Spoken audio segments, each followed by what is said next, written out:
सांग को झारपड़ा जेल रु मुकाइबा आसीथिबा बेले जड़े अभियुक्त को धरी लक्ष्मी सागर थाना पुलिस। घटनाटी एभली जे चंदका अंचल रे जड़े व्यक्ति को किसी जन युवक आक्रमण करथिले। जमीबाड़ी विवाद हो किंबा पारिवारिक आक्रोश हो आक्रमण करथिले, नहीं चंदका थाना रे अभियोग होइतिला। किंतु यही अभियोग बल रे चंदका थाना पुलिस उभय पक्षर किसी जन को अरेस्ट करी फरवर्ड मध्य करथिला। किंतु आज जेतेबेले गोटे पक्षर जड़े युवकर बेल होइतिला एवं ये जो अभियुक्त को जहाँ को बांधी बर्तमान लक्ष्मी सागर थाना पुलिस से अभियुक्त जनक आज सकाळु निज सांग को एटू बेल नेबे बोली झारपड़ा जेल को आसते। किंतु केतेबेले गोटे लक्ष्मी सागर थाना पुलिस खबर पाइला जे से अभियुक्त जी रही 4 नंबर रे ना रही जो कंप्लेन अभियोग करते किभली भाव में मरणात्मक आक्रमण होता एवं शिव कल्याण बर्जेना जे कि चंदका अंचल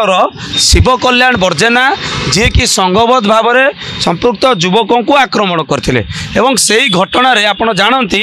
किछि लोक स्थानीय चंदका अंचल लोक मध्य से माने कमिशनर को भेटी एवं तांको मध्य दाबी जणाइतिले जे किभली भाव में तांको मिलू एवं आप जानती जे अभियुक्त जेतेबेले जन को बेल मिलवा पर झारपड़ा जेल को मुकलाइबा आसते अभियुक्त शिव कल्याण बर्जेना को एवं लक्ष्मी सागर थाना पुलिस अटक रखी। जहाँ आम चंदका थाना अधिकारी मैडम को सहित कथा होलु जेहेतु 4 नंबर ना अभियुक्त रे ना रही निहाती भाव आज जेल जावाक पड़ो एवं शिव कल्याण बर्जेना को एवं लक्ष्मी सागर थाना रे अटक रखा एवं जेतेबेले चंदकार टीम आसीबो ठीक टीम आसीबा परे शिव कल्याण बर्जेना को चंदका निया जिवो एवं सेठु ताको फॉरवर्ड करा जिवो एवं एई घटना रे आपण जानती जे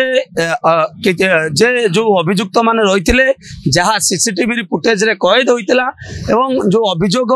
जे करिथिले से पुलिस को मध्य देइथिले जे किभली भाव रे से माने तांको आक्रमण करथिले एवं लोहा रड सादरे एवं काठ फालिया सादरे तांको मुंड पटाइबा सहित तांको गुरुतर भाव में आघात देइथिले एवं जहाँ को नहीं चंदका थाना अभियोग होइतिला एवं चंदका थाना पुलिस परिशेष रे तदंत करी किछि लोकों को अरेस्ट करथिला एवं आज जेतेबेले शिव कल्याण बर्जेना तांकर जड़े सहयोगी को झारपड़ा जेल रु मुकलेवा आसते सेतेबेले शिव कल्याण बर्जेना को बांधी बर्तमान लक्ष्मी सागर थाना पुलिस अटक रखी चंदका थाना को हैंडओवर करा जिवो एवं जहाँ एसीर कहवा कथा निहाती भाव में कोर्ट चालान करा। कैमरा पर्सन बादल सुभाष प्रधान, ओडिशा भास्कर।